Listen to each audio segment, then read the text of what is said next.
Chinese factories are almost in expansion mode again. The latest Purchasing Managers Index nudged up to 49.8, just below the 50-point mark that would signify expansion.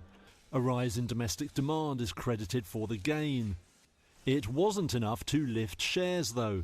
Shanghai's benchmark index fell 0.9% to its low for the month. Reports out of Washington the reason.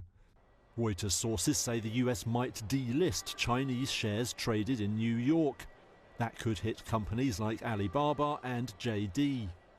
The sources said it would be part of a broader move to limit US investment in Chinese firms. On Monday, a Chinese Foreign Ministry spokesman said any such move would hurt both sides. Exerting maximum pressure and even seeking the forced decoupling of China-US relations will harm the interests of Chinese and American companies and people, create turmoil in financial markets and endanger global trade and economic growth. It's not in accordance with the interests of the international community. Shares in Hong Kong bucked the downward trend.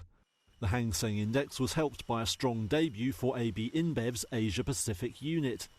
It surged more than 6% on its first day of trading after last week's IPO. Chinese equity markets now close for a week of National Day celebrations. In an era of volatile trade tensions, there is no knowing what the mood will be when they reopen.